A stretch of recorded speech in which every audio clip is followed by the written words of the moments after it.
येत्या 29 तारखेला संत ज्ञानेश्वर माऊलींचा पालखी सोहळा जो आहे तो सुरू होतोय। संत ज्ञानेश्वर महाराजांची पालखी जी आहे ती पंढरपूरला त्या ठिकाणी प्रस्थान या ठिकाणी करत असते। त्याआधी आळंदीमध्ये मोठ्या प्रमाणात जे आहे ते भाविक येत असतात। मात्र त्याच विरुद्ध दिशेला आपण पाहिलं तर या इंद्रायणी नदीमध्ये आचमन करत संत ज्ञानेश्वर माऊलींचे दर्शन जे वारकरी घेत असतात त्या नदीची अवस्था जी आहे ती अतिशय दयनीय झालेली आपल्याला एकूण पाहायला मिळत आहे।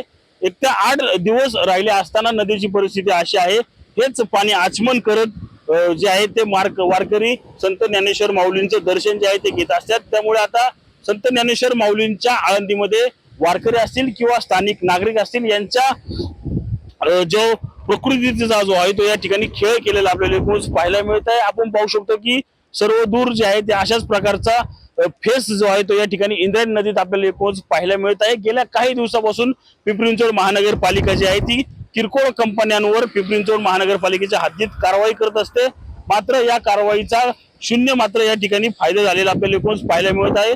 अनेकदा कारवाई करून देखील या ठिकाणी तशाच प्रकारे जे आहे ते इंद्रायणी नदी जी आहे त्याला फेसाळलेली आपल्याला एकूण पाहायला मिळत आहे। प्रशासन जे आहे ते आता येत्या 29 तारखेपर्यंत या नदीवर काय उपाययोजना करतात हेच पाहणं या ठिकाणी महत्त्वाचं राहणार आहे।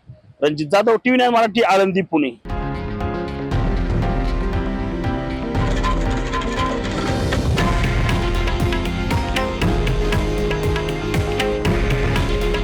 हे आहे देशातील नंबर 1 न्यूज नेटवर्क आणि आपण पाहत आहात TV9 मराठी।